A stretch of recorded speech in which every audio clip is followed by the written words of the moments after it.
30 points in just 28 minutes, leading the Heat to a 121-99 victory over the Bucks in Game 3. Miami became the first team in NBA history to score at least 120 points on 50% shooting in each of their first 3 games of the postseason. Butler, a huge reason why he's turned it up in the postseason during his career every single year.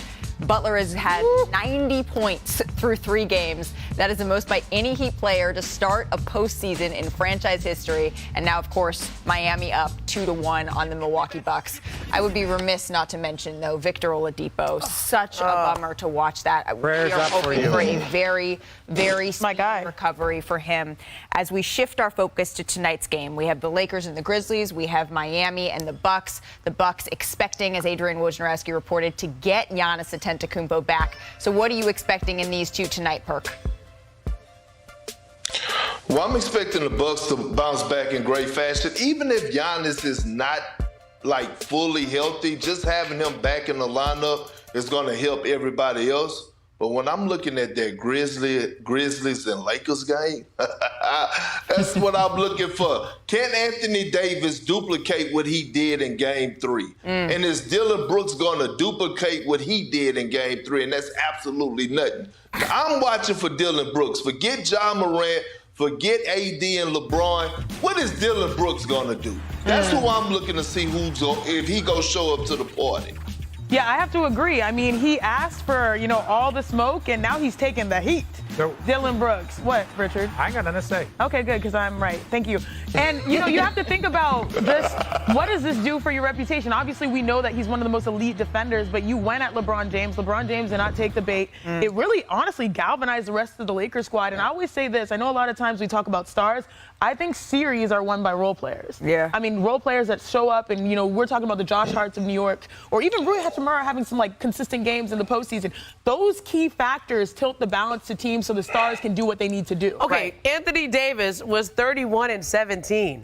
Anthony Davis, when he plays like that, that's why people start talking about the Lakers as being able to make a run. And if they can keep him involved offensively, feed the big man, and he plays defense at the level he's been playing, woo. And that's what I was saying. LeBron didn't take the bait because he knows AD is priority number one. And so they stuck to the game plan, and Dillon Brooks now looks like he's, oh, man, this is now all on me. Right. But one Lakers player was saying before the game, if that's what Dillon Brooks will say to LeBron about LeBron, what's he going to say about the rest of us? So you're right. It kind of got the whole group coming behind him. Who do you expect to take the Miami Bucks game, and who do you expect to take the Lakers Grizz game tonight, Rich? Ooh, this one's tough. Okay, so Miami, this is a tough one. I want to say the Bucks because they're about to get Giannis back. Right. But they've got to win 3 out of 4. I think that's one of the things that we're kind of missing. Again, no Oladipo, no Tyler Hero. They're getting Giannis back. But getting Giannis back ain't just going to solve the 130 points that you've given up every single night. That's not who your team is collectively. So getting Giannis back is going to help, but you've got to play better. You've got to get that defense back to what everyone believes is the best or one of the best of all time, in my opinion, because they have so much size and depth. Last thing I'm going to say about Dillon Brooks. We heard what Doris said. If you come for the king, you best not miss. That's what Doris said on the call. We know it. And so I'm very curious to see Dillon Brooks and to see how the Lakers team went around LeBron. Yep. Can this Memphis team come around Dillon Brooks, come around Ja Morant and his injury? Can they unite? Whichever team unites the best is going to win that Lakers Grizzlies series. I think Miami wins is getting Giannis back. But we've seen the reemergence of Kyle Lowry and Duncan Robinson for the Miami Heat. With Oladipo out, with Hero out, Duncan Robinson all of a sudden making threes again. Shout out my guy Kevin Love. Shout out my guy Kevin Love. I know the Cavs could use him right now. And guess what? The Lakers are so happy that Dillon Brooks didn't get suspended because I can hear them from the sideline yelling, "He with us! He with us!" Oh, God. Every time he shoot, he with us. I agree with y'all. I think that Milwaukee comes back for this one. Hey, we've had great series, across the board. Yeah, no, they've been exceptional. I just got one question for you guys as we go off air. What do you think is better? Is this the better dance move? Is this the better dance move, or is this the better celebration? Love you guys. We're doing the raise the roof is the best dance move. All right, it's raise the roof. Tennis. We got some tennis coming up for you next. That's going to do it for us here on NBA Today. Enjoy tonight's game, and we're going to. People out there that say maybe you shouldn't do that with one of the better players in the game. I guess what were you thinking? I don't care. He's old. He didn't poke the bear at all. He poured honey on him. That's what Dillon Brooks did. He poured honey on himself. I'm here for the bullet. I'm ready to play, and that's it. I appreciate it. And back the other way, 3-on-1. LeBron taking flight.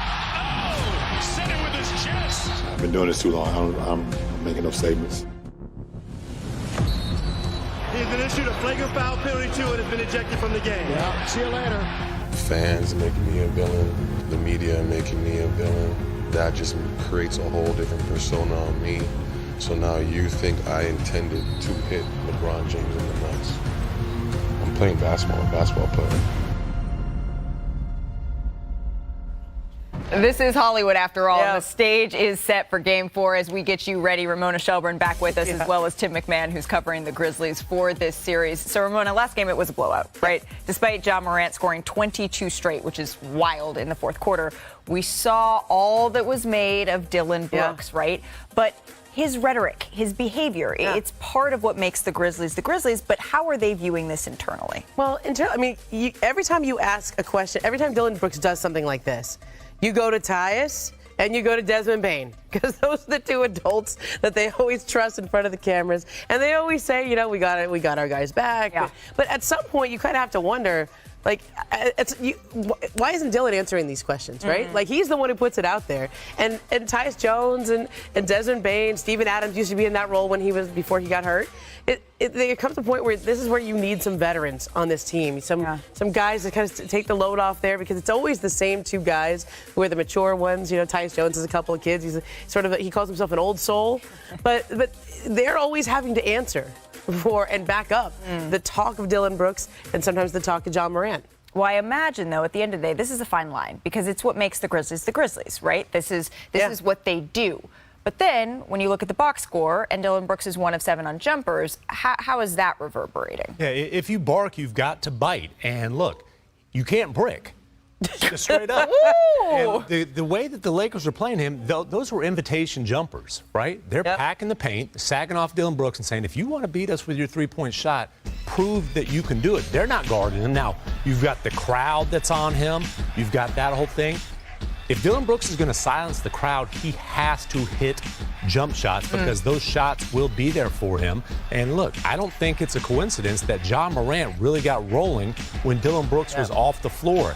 As much as he gives them on defense, and he is legitimately one of the best and most versatile defenders in the league, he has hurt them in this series offensively. If you bark, you got to bite, you can't brick. That was a line, Tim McMahon. That was a flourish. All right, but at the end of the day, he is an unrestricted free agent this summer. Obviously, you're referring to the fact that he got ejected in that last game that we saw. Should we expect Dillon to be a cornerstone of this franchise for years to come? Stay tuned. This is going to be a very difficult decision for the Grizzlies front office this summer, as you said, when he becomes a free agent. But look, they've showed their cards.